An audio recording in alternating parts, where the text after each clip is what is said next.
الشافعة أرسله بدين المشهور وعلم الماثور والكتاب المستور مولانا ومقتدانا وهادينا أبي القاسم محمد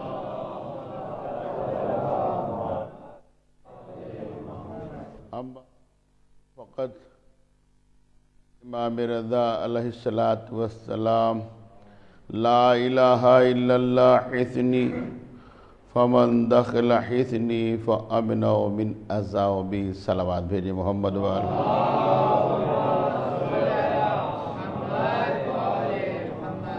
جتنا بڑا خاندان اہل بیت ویسے ہی بلندتر صلوات بھیجے محمد وآلہ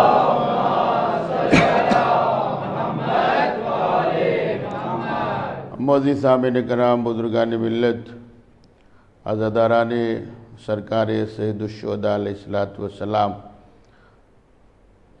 کل جو مجلس میں تھے ان کو بخوبی یاد ہوگا کہ میں نے اپنی گفتگو کو ایک مقام کے اوپر روکا تھا چونکہ وقت تمام ہو گیا تھا، اور اکثر و بیشتر وہ حضرات تشریف فرما ہے جو کل کی مجلس میں موجود تھے۔ میں نے آپ سے گزار کیا تھا کہ ہمارے پہلے امام حضرت علی ابن ابی طالب علیہ السلام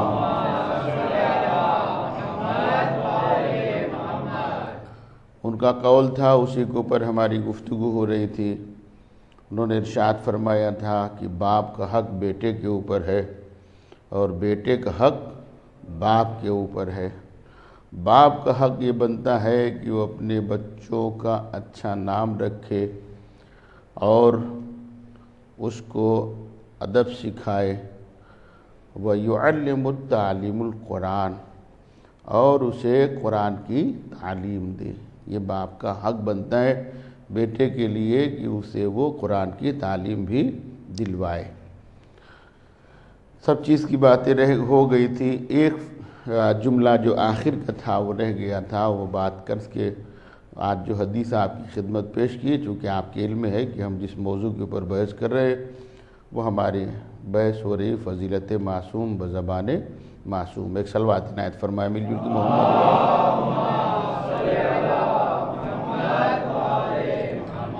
عزیزان گرامی، مولا ارشاد فرماتے ہیں وَيُعَلِّمُ التَّعْلِيمُ القرآن، اور تمہارا فریضہ یہ بنتا ہے کہ تم اپنے بچوں کو قرآن کی تعلیم دلواؤ۔ قرآن کی تعلیم سے مراد یہاں صرف یہ نہیں ہے کہ ہم نے اس کو مدرسے بھیج دیا یا کسی مولوی صاحب کو ہم نے لگا دیا کہ تم آؤ اور آنے کے بعد بچوں کو قرآن پڑھاؤ۔ وہ ہوتا ہے قرآن کا پڑھنا۔ یہاں مراد یہ ہے کہ امام ارشاد فرماتے ہیں کہ تاکہ قرآن کے رموز سے بھی اس کو واقفیت ہو۔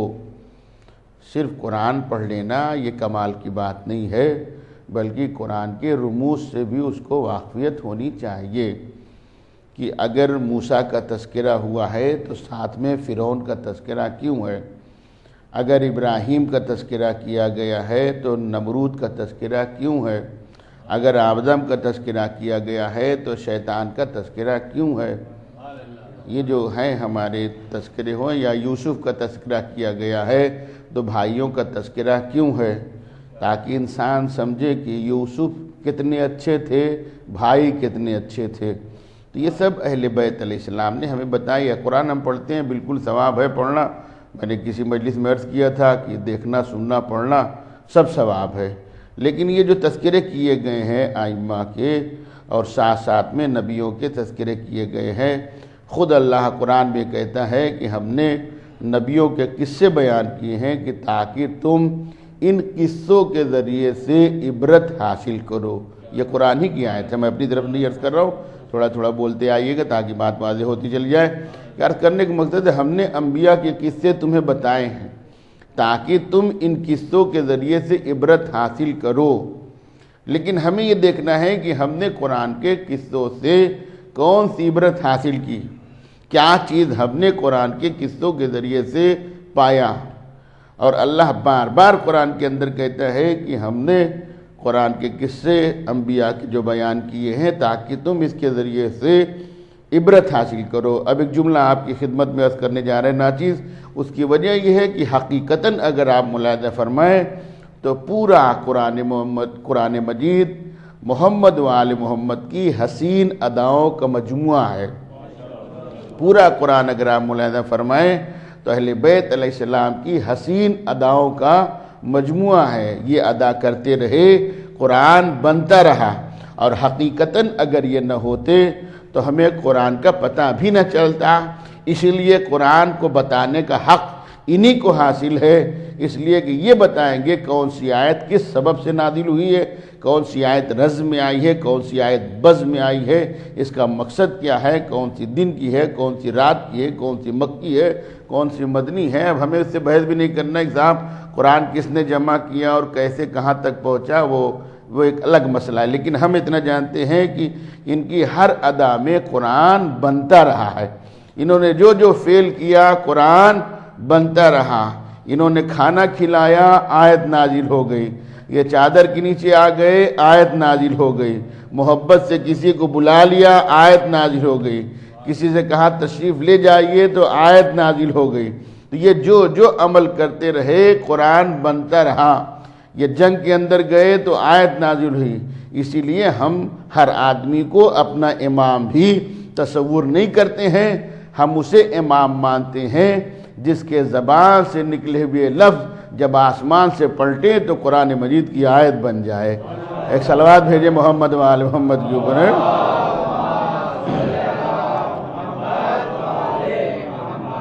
اگر زحمت محسوس نہ ہوتی اس سے بہتر صلوات عنایت فرمائے مل جل کے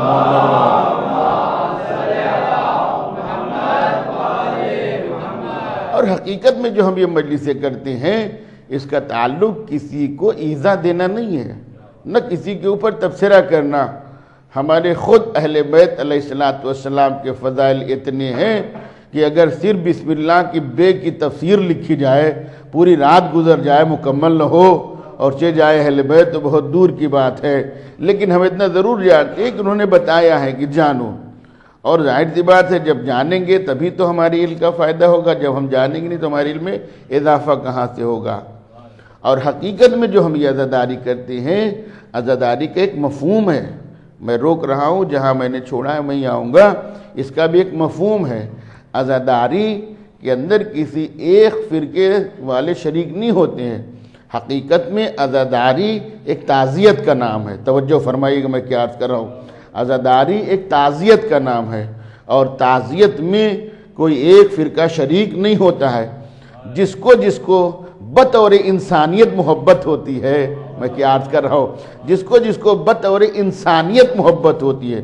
دیکھیے صرف انسان ہونا یہ کمال کی بات نہیں ہے، جب تک کہ اس کے اندر انسانیت نہ پائی جائے تب جا کے وہ کمال حسن تک پہنچتا ہے۔ اور روک کے میں آپ کی خدمت میں بات عرض کر رہا ہوں کہ امام حسین علیہ السلام کی اگر سیرت پاک کو آپ ملاحظہ فرمائیں تو جب حسین رواں دواں تھے، کوفے کے قریب پہنچ چکے تھے، سامنے سے اپوزٹ کا لشکر بھی آ رہا تھا، اور انہوں نے دیکھا کہ ان کے جانور پیاسے ہیں، جو لوگ تھے وہ خود بھی پیاسے ہیں۔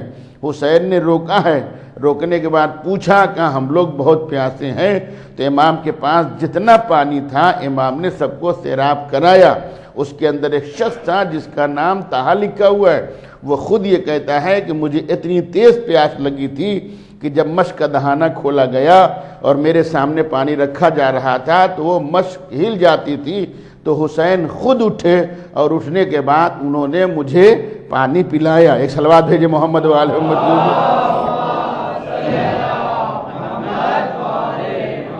شرمائیے نہیں، ادھر آ کے بیٹھیے، ادھر بیٹھیے، شرمائیے مت، کھسکیے ادھر کھسکیے، اس میں شرمانے کی بات نہیں ہے۔ شرمانے کی بات کیا، ایک دم وہاں بھاگ ادھر کھسکیے، بہت جگہ بیٹھی ہوں، اور کھسکیے آگے ذرا اور آگے کھسکیے۔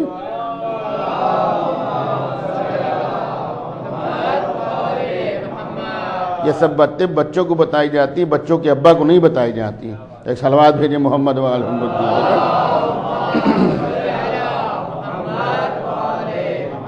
اور فرش ازا کے اوپر شرم کی بات نہیں ہے، آپ جانیے اور بیٹھیے، سوچیے۔ ایک اور صلوات عنایت فرمائے مل جل کے محمد و آل محمد۔ تو امام نے ایک کردار پیش کیا ہے، توجہ فرمائیے گا، امام نے ایک کردار پیش کیا ہے، جبکہ امام کو پتہ ہے کہ یہی لشکر جو ہے جسے ہم پانی بھی پلا رہے ہیں اور ان کو سیراب بھی کر رہے ہیں، یہی لشکر ہمارے اوپر پانی بھی بند کرے گا، سب جانتے ہیں۔ اس کے باوجود بھی امام نے انسانیت کا پیغام دیا ہے۔ میں کیا عرض کر رہا ہوں، امام نے انسانیت کا پیغام دیا ہے۔ صرف انسان ہونا یہ کمال کی بات نہیں ہے جب تک کہ اس کے اندر انسانیت نہ پائی جائے۔ انسان ہونا یہ کمال کی بات نہیں، امام نے ایک پیغام دیا ہے جبکہ پتہ ہے کہ ہمارے ساتھ ایسا ہونے والا ہے۔ عزیزان گرامی، صرف انسان ہونا میں بار بار دہرا رہا ہوں تاکہ آپ کے ذہن تک میری بات پہنچ جائے۔ انسان ہونا یہ کمال کی بات نہیں ہے، اس کے ساتھ ساتھ انسانیت بھی ہونی چاہیے۔ تو چونکہ یہ انسانیت اور بشریت کا تقاضا تھا، اس لیے امام نے پانی پلایا۔ اور امام ہم ہر آدمی کو اس لیے امام بھی نہیں مانتے ہیں۔ ہمارے امام اسے کہا جاتا ہے جو غیب کا علم رکھتا ہو، ہر چیز جانتا ہے، اسے امام کہا جاتا ہے۔ یہ نہیں کہ جو آدمی کھڑا ہو کے نماز پڑھا دے، 2 رکعت مغرب کی عشاء کی جو بھی نماز پڑھا دے، صبح کی امام ہو گیا، وہ امام راتب ہوتا ہے۔ لیکن حقیقتاً ہم جنہیں امام مانتے ہیں، امام اسے کہا جاتا ہے جو علم غیب رکھتا ہو۔ امام نے کیوں یہ فکرہ کہا تھا؟ آج انڈو پاک الگ ہوا ہے چند برسوں سے، یا جتنے بھی دن ہو گئے مجھے نہیں معلوم، پہلے سب ایک تھے، پہلے ایک ملک تھا۔ تو جب اس وقت یہ واقعہ سرزد ہوا تھا جسے کربلا کا واقعہ کہا جاتا ہے، تو امام نے کیوں ارشاد فرمایا تھا اگر تمہیں یہ گوارا نہیں ہے تو مجھے چھوڑ دو، میں ہندوستان چلا جاؤں؟ یہ ملتا ہے کہ نہیں ملتا ہے؟ پڑھا ہے آپ نے؟ نہیں پڑھا ہے؟ سنا ہے؟ نہیں سنا ہے؟ تاریخ پڑھیے اور ہسٹری پڑھیے تو معلوم ہوگا۔ تو امام نے ارشاد فرمایا کہ مجھے چھوڑ دو، میں ہندوستان چلا جاؤں۔ آج یہ الگ الگ فکروں میں بٹ گیا۔ اس کے اوپر میں ایک جملہ عرض کیا کرتا ہوں کہ بنایا تھا پاکستان مومنین نے، مومنین کے لیے، وہ الگ مسئلہ ہے کہ منافقوں کا قبضہ ہو گیا۔ ایک صلوات بھیجے محمد و آل محمد۔ ہاں، اور یہ بھی ایک پرانی ہسٹری ہے، اگر آپ پڑھیے تو آپ کو معلوم ہوگا کہ پاکستان کے وجود میں جتنا پیسہ راجہ محمود آباد کا خرچ ہوا ہے کسی کا نہیں ہوا ہے۔ راجہ محمود آباد مومنین میں سے شامل تھے۔ عرض کرنے کا مقصد ہے وہ ایک الگ دائرہ، مجھے اس سے بحث بھی نہیں کرنا ہے۔ تو وہ تب پہلے ایک تھا، تو جب ایک تھا تو امام نے کیوں ارشاد فرمایا کہ مجھے ہندوستان جانے دو؟ میرے مولا آپ کے قاتل نہ عیسائی ہیں، نہ پارسی ہیں، نہ یہودی ہیں، نہ کسی اور مذہب کے رہنے والے ہیں، انہوں نے ہی آپ کو قتل کیا ہے، جو لا الہ الا اللہ بھی کہتے ہیں، محمد رسول اللہ بھی کہتے ہیں۔ تو آپ کیوں وہاں جانے کے لیے خواہش کر رہے ہیں جبکہ وہاں کے اوپر لفظ مسلمان دور دور تک نہیں ہے؟ یہ تو بعد میں لوگ ہجرت کر کے آ کے بسے ہیں، کوئی 8ویں امام کے یہاں سے آیا، کوئی کہیں سے آیا، بعد میں یہاں کے اوپر یہ آبادی واقع ہوئی۔ تو یہ معاملہ کیا ہے؟ تو شاید میرے مولا جواب دے، قمر عباس تمہیں نہیں معلوم، وہاں کے اوپر انسان رہتے ہیں، ساتھ ساتھ انسانیت بھی رہتی ہے۔ میں کیا عرض کر رہا ہوں، وہاں انسان بھی رہتے ہیں، ساتھ ساتھ انسانیت بھی رہتی ہے۔ اس لیے خواہش ظاہر کی تھی کہ مجھے وہاں جانے دو۔ عرض کرنے کا مقصد ہے کہ عزاداری ایک پیغام ہے، عزاداری ایک تعزیت کا نام ہے، اور تعزیت میں کسی ایک فرقے کو شریک نہیں کیا جاتا ہے۔ جو بھی ہمدرد ہوتا ہے، جس جسم کے اندر حقیقتاً دل ہوتا ہے، وہ دل نہیں جو پتھر والا کہا جاتا ہے، حقیقتاً جس کے جسم کے اندر دل ہوگا وہ تعزیت میں شریک ہوگا۔ اس کی ایک چھوٹی سی مثال اور اپنا ہدف ایک صلوات عنایت فرمائے مل جل کے محمد و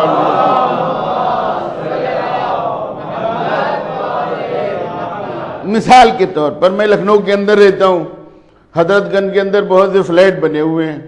اب اتنی کشادہ جگہ نہیں کہ ہر آدمی اپنا گھر بنا لے، فلیٹ بنے ہوتی ہیں۔ تو ایسا تو نہیں کہ اس فلیٹ کے اندر صرف فقہ جعفری والے رہتے ہوں یا پورے فلیٹ کے اندر سارے مسلمان رہتے ہوں، نہ، مختلف مکاتب فکر کے لوگ اس کے اندر رہتے ہیں۔ میرے دروازے کے اوپر مثلاً اسٹیکر لگا یا صاحب الزمان، مثال کے طور پر میں نے دروازے کھولا، سامنے لگا ہوا ٹی کا بنا ہوا ہے۔ ٹی کا مطلب سمجھتے ہیں نا؟ نہیں سمجھتے؟ عیسائی مذہب والے جو ٹی پہنتے ہیں، صلیب جس کو کہتے ہیں، اس کا اسٹیکر لگا ہوا ہے۔ ادھر کی طرف دیکھا تو گنیش جی کا بھی اسٹیکر لگا ہوا ہے، ادھر کی طرف دیکھا تو کسی اور طریقے کا لگا ہوا ہے۔ تو سب کے الگ الگ یہ لگے ہوئے ہیں، جس سے محسوس ہوتا ہے کہ الگ الگ فرقے کے لوگ اس کے اندر رہتے ہیں۔ اس میں ہم بھی رہتے ہیں، اس میں پنڈت جی بھی رہتے ہیں، اس کے اندر جو ہے رام چندر بھی رہتے ہیں، اس کے اندر معین الدین بھی رہتے ہیں، اس کے اندر صلیب والے بھی رہتے ہیں۔ اتفاق کی بات ہے، مثال برائے مثال سمجھیے گا، اتفاق کی بات یہ ہے کہ ایک صاحب کا اس کے اندر انتقال ہو گیا۔ مثلا فرض کر لیجئے کہ رام چندر مر گئے۔ اب جب ہمیں پتہ چلا، رونے کی آواز گھر کے اندر سے آئی، تو اب یہ بشریت کا تقاضا ہے، اپنے ذہن کو بالکل کشادہ رکھیے گا، یہ بشریت کا تقاضا ہے کہ ہم بھی پوچھیں کہ بھائی یہاں رونے کی صدا کیوں آ رہی ہے؟ اب جب ہم نے پوچھا، چونکہ ہم ہیں انسان، ہمارے اندر ہے انسانیت، میں کیا عرض کر رہا ہوں، اب چونکہ بشریت کا تقاضا یہ ہے کہ ہم پوچھیں، یہ ہمارا فرض نہیں ہے کہ رو رہا ہے رونے دو، ہم نے اپنی گاڑی سٹارٹ کی جہاں میں جانا تھا ہم چلے گئے، نہیں، یہ ہمارا فرض اس لیے پڑوسی ہے، تو ہم پوچھیں کہ بھائی کیوں رویا جا رہا ہے؟ تو انہوں نے کہا کہ مولانا صاحب فلاں صاحب کا انتقال ہو گیا۔ اب جتنے بھی فلیٹ کے اندر رہتے ہیں، توجہ چاہ رہا ہوں میرے عزیزو، جتنے لوگ بھی اس بلڈنگ کے اندر رہتے ہیں، ایک ایک کر کے ان کے ہاں تعزیت میں شریک ہو رہا ہے۔ مرنے والا جو مرا ہے وہ مسلمان نہیں ہے، مرنے والا جو دنیا سے گیا ہے وہ فقہ جعفری والا نہیں ہے، مرنے والا جو مرا ہے وہ ہندو ہے، لیکن تعزیت میں ہم بھی شریک ہیں، صلیب والا بھی شریک ہے، یہودی بھی آیا ہوا ہے، پنڈت جی بھی اس کے اندر شریک ہیں۔ اب ان کا جنازہ اٹھا، اب جنازہ اٹھنے کے بعد شمشان گھاٹ کے اوپر پہنچ گیا، جہاں کے اوپر جلایا پھونکا جاتا ہے اسے شمشان گھاٹ کہا جاتا ہے، شمشان گھاٹ کے اوپر ان کا جنازہ پہنچ گیا۔ اب اس جنازے کے اندر میں بھی ہوں، مولوی صاحب بھی داڑھی رکھے ہیں وہ بھی موجود ہیں، پنڈت جی بھی وہاں موجود ہیں، جتنے مکاتب فکر کے لوگ رہتے ہیں سب موجود ہیں۔ جیسے ان کو جلایا بھونا جاتا تھا جلا دیا گیا، ان کو داخل کر دیا گیا۔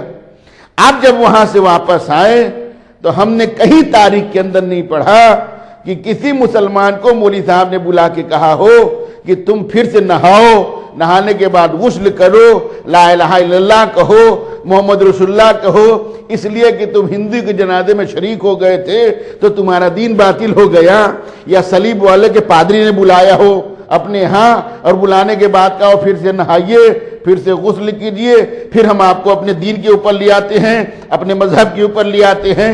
ہمارے کسی آیت اللہ نے ہمیں نہیں بلایا، بلانے کے بعد کہا قمر عباس آپ جو ہے ہندو کے جنازے میں شریک ہو گئے اس لیے آپ کا کلمہ باطل ہو گیا، پہلے نہائیے اور اس کے بعد کلمہ پڑھیے لا الہ الا اللہ محمد رسول اللہ علی ولی اللہ کا اقرار کیجئے۔ کسی نے نہیں کہا، کسی کے ملا نے کسی قسم کا فتویٰ جاری نہیں کیا، سب چپ ہیں، کوئی نہیں بول رہا ہے، میں کیا عرض کر رہا ہوں، سب خاموش ہے، کوئی نہیں بول رہا ہے۔ اس کا مطلب کہ مرنے والا کوئی بھی مرا ہو، تعزیت میں ہر آدمی شریک ہوتا ہے۔ تو حسین ایک فرقے کے امام نہیں تھے، جہاں جہاں انسان رہتے تھے سب کے امام حسین تھے۔ ایک صلوات بھیجے محمد و آل محمد کے اوپر۔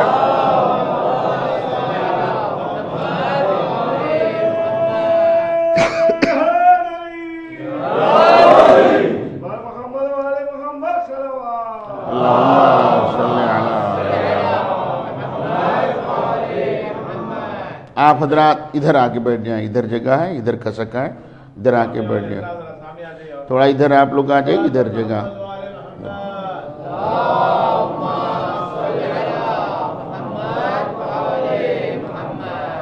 ہم لوگ تو ایسے بھی پردے میں رہنے قائل نہیں، اسی کو مانتے ہیں جو پردے کے اندر رہتا ہے، ٹھیک ہے؟ تو عرض کرنے کا مقصد ہے میرے عزیزو، میں نے آپ کی خدمت میں بات عرض کی تھی کل، اگر آپ کو یاد ہو، تقریباً جو حضرات تشریف فرما تھے کہ حکم یہ ہے کہ قرآن کی تعلیم دیں۔ یہاں تعلیم سے مراد یہ نہیں کہ جو ہمارا بچہ جسے ہم قرآن روز پڑھوا رہے ہیں وہ نہیں ہے، وہ تو ہم پڑھوا رہے ہیں اس لیے کہ ثواباً تاکہ ہمیں فائدہ پہنچے، مرنے کے بعد سورہ فاتحہ پڑھ دے، جب ابا پڑھائیں گے تبھی تو پڑھے گا، جب آپ نے پڑھایا ہی نہیں تو اس نے دیکھا کہ ابا کو قبر میں دفن کر دیا گیا، لوگ ترہم فاتحہ پڑھ رہے ہیں تو اس نے بھی سوچا اچھا کچھ پڑھا جاتا ہے، قبر کے اوپر ہاتھ رکھنے کے بعد آپ نے اٹھایا، اس نے بھی اٹھا لیا، اپنے دل میں سوچ رہا ہوگا ابا جی اگر آپ پڑھائے ہوتے تو ہم بھی پڑھتے کہ کیا پڑھا جاتا ہے، جب آپ نے ہمیں بتایا نہیں کہ کیا پڑھا جاتا ہے تو بہرحال جو سب کر رہے ہیں وہی ہم بھی کر لے رہے ہیں، ٹھیک ہے؟ چونکہ ہم نے سکھایا نہیں، ہم نے بتایا نہیں، یہ ہمارا فریضہ بنتا تھا۔ تو یا علم تعلیم القرآن، قرآن کی تعلیم دیں، قرآن پڑھوائیں۔ یہ کیوں ہے؟ تاکہ جانے کہ ہر چیز کا ایک مد مقابل ہوتا ہے، اگر دن ہے تو رات نہیں، رات ہے تو دن نہیں، حق ہے تو باطل ہے، باطل ہے تو حق ہے، جاہل ہے تو عالم ہے، عالم ہے تو جاہل ہے۔ جب تک یہ دونوں نہ ہو تو ایک دوسرے کا پتہ نہیں چل سکتا۔ مثلا جب تک منافق نہ ہو مومن کا پتہ نہیں چل سکتا۔ جب تک منافق نہ ہو مومن کا پتہ نہیں چل سکتا ہے. تو ہر چیز کا ایک اپوزٹ ہوتا ہے. تو موسیٰ کے سامنے کون تھا اس وقت؟ کون تھا موسیٰ کے مد مقابل جو بنا ہوا تھا؟ فرعون تھا. پکی بات ہے. ابراہیم کے مد مقابل کون تھا؟ نمرود تھا، اس دور کا بادشاہ. اور اس کے بعد جو ہے یہ موسیٰ کے زمانے کا بادشاہ. عجیب و غریب صاحب بادشاہ ہے. اور یوں ہی بادشاہ نہیں ہے، اس نے پبلک کو بلا کے کہا دیکھو میں اللہ ہوں. اور ایسا نہیں کہ لوگ مانتے نہیں تھے. میں کیا عرض کر رہا ہوں، جب تک لوگ باطل کو مانے نہیں تو باطل آگے کیسے بڑھے گا؟ اس کا مطلب کہ باطل کو لوگ مان رہے، کہا ہاں ہم کو اللہ مانو، ہم اللہ ہیں. اور ایسے ہی نہیں تھا اللہ. اور جو کہتے تھے وہ لوگ کرتا بھی تھا. وہ دریا نیل کا پانی جب کم ہوا تو اس نے کہا لوگوں کو جمع ہونے کے بعد کہا کہ دیکھیے دریا نیل کا پانی کم ہو گیا. کہا تم لوگ ہمیں اپنا اللہ مانتے ہو، کل صبح بڑھا دوں گا، کل صبح پانی بڑھا دوں گا. رات کا سناٹا ہو گیا، رات کی تاریکی ہو گئی، اندھیرے میں کھڑا ہو کے کہہ رہا ہے وہ تو عز و منتشا وہ تو ذل و منتشا. اے میرے پروردگار، جس کو چاہتا ہے ذلت دیتا ہے، جس کو چاہتا ہے عزت دے دیتا ہے. میری عزت کا مسئلہ ہے، کچھ نہ کچھ ہو جائے. اب صبح نمودار ہو گئی. اس کے اندر ایک راز ہے جو میں آپ کی خدمت میں عرض کر رہا ہوں. صبح نمودار ہوئے، دریا نیل کا پانی بڑھا ہوا ہے. جو نہیں مانتے تو وہ بھی ماننے لگے، ہاں یہ اللہ اچھا ہے، ہم اسی کو مانیں گے، موسیٰ کے اللہ کو نہیں مانیں گے. اس لیے کہ موسیٰ کا اللہ نہ دکھائی دیتا ہے، نہ کلام کرتا ہے، نہ بات کرتا ہے. یہ میرا اللہ بہت اچھا ہے، میں اسی کے ساتھ رہوں گا. اکثر و بیشتر کینڈیڈیٹ جو تھے ٹوٹ کے ادھر چلے آئے، گویا پارٹی بدلی، لوگ ادھر آ گئے. ایک صلوات بھیجے محمد والوں. اکثر و بیشتر کینڈیڈیٹ جو تھے وہ ٹوٹ کے ادھر آ گئے اور اس کو ماننے لگے. موسیٰ کی طرف کے کچھ لوگ چلے آئے. آواز قدرت آئی کہ اچھا موسیٰ تم سفر کر جاؤ. موسیٰ جا رہے ہیں، چاہنے والے بھی چلے جا رہے ہیں. یہ بڑی مشہور روایت بھی ہے اور آیت بھی ہے. میں کیا عرض کر رہا ہوں، روایت بھی ہے اور آیت بھی ہے. اب موسیٰ چلے جا رہے ہیں، آگے آگے موسیٰ جا رہے ہیں، پیچھے پیچھے چاہنے والے جا رہے ہیں. دیکھیے ہر جگہ آپ کو کم والے فائدے میں رہتے ہیں. میں کیا عرض کر رہا ہوں، آگے آگے موسیٰ جا رہے ہیں، پیچھے پیچھے قوم جا رہی ہے. پیچھے اس کے فرعون آ رہے ہیں، اس کا پورا لشکر چلا آ رہا ہے. جو لوگ تازے ادھر گئے تھے وہ بھی چلے آ رہے ہیں. اب جب دریائے نیل پڑا تو انہوں نے کہا کہ دیکھو میں اشارہ کرتا ہوں. اشارہ کیا. حکم یہ ہے، قرآن کے فکر ہے کہ اپنے عصا کو دریا کے اوپر مارا ہے. جب مارا تو فنفجرت، اس کے اندر راستہ پیدا ہو گیا. یعنی اگر نبی کے عصا کے اندر یہ معجزہ ہے کہ اگر پانی کے اوپر مارا جائے تو اس کے اندر راستہ بن سکتا ہے. عجیب بات ہے، ہر آدمی نبی کے ڈنڈے کا معجزہ مانتا ہے. نبی کا ڈنڈا سمجھ میں آ جاتا ہے، اہل بیت سمجھ میں نہیں آتے ہیں. عرض کرنے کا مقصد ہے جب مارا تو اس کے اندر راستہ بنا. جب راستہ بنا آگے آگے موسیٰ جا رہے ہیں. آپ کی طرح بڑے شریف وہ لوگ نہیں تھے جو ان سے محبت کرتے تھے. جی بڑے ضدی قسم کے لوگ تھے اور 12 قبیلوں میں بٹے ہوئے تھے. انہوں نے کہا ہم ایسے نہیں جائیں گے، ایک ساتھ نہیں جائیں گے، سب کے لیے الگ راستہ بنائیے. ہم ہوتے تو قوم کو چھوڑ کے بھاگ جاتے، لے کے بھی جا رہے ہیں، ان کے لیے راستہ بنائیے. کہا 12 راستے بنائیے. 12 راستے بنا دیے. کہا اب آؤ. کہا اب بھی نہیں آئیں گے، بیچ میں دیوار کھڑی کیجئے تاکہ سب الگ الگ جائیں. کیا سن رہے ہیں، میں کیا عرض کر رہا ہوں، یعنی الگ الگ سب کو کر دیجئے. چلے الگ بھی کر دیا. کہا اب بھی نہیں جائیں گے. جھروکھے بنائیے. جھروکا سمجھتے ہیں نا، ایک سوراخ بنائیے تاکہ ہم ایک دوسرے کو دیکھیں کوئی ڈوب تو نہیں رہا ہے. کہا چلو سوراخ بھی بنا دیا. یہ ساری لفظ قرآن کے اندر ہے، ابھی آپ کہیں کہ میں دکھا بھی دوں گا. عرض کرنے کا مقصد یہ کہ صاحب راستہ بھی بنا دیا، دیواریں بھی اٹھا دی، اس کے اندر چھوٹا چھوٹا جھروکھا بھی بنا دیا. کہا اب آؤ. کہا آ رہے ہیں. آگے آگے موسیٰ جا رہے ہیں، پیچھے پیچھے قوم جا رہی ہے. اب قمر عباس خود آپ سے ایک سوال کر رہا ہے. پڑھے لکھے حضرات تشریف فرمائے. جانتے ہیں عالم کسے کہا جاتا ہے؟ یہ نہ سمجھیے کہ صاحب جو اچھی کبا پہن لیتا ہو، اچھی شیروانی پہنتا ہو، اچھی ٹوپی پہنتا ہو، اس کا مطلب وہی سب سے بڑا عالم ہے. نہیں، آپ کے امام ارشاد فرماتے عالم اسے کہا جاتا ہے جو ہم اہل بیت کو پہچانتا ہو. میں کیا عرض کر رہا ہوں، سب سے بڑا عالم وہ ہے جو ہم اہل بیت کو پہچانتا ہو. اگر ہم اہل بیت کو پہچانتا ہے تو سب سے بڑا عالم، اور اگر ہمیں نہیں پہچانتا کتنا بڑا علم کا مرقع ہو لیکن سب سے بڑا جاہل ہے. اس لیے کہ ہم کو نہیں پہچانتا. جب تم ہم کو نہیں پہچانتے تو اس کو کیا پہچانو گے؟ ایک صلوات بھیجے محمد وآل محمد جی پر.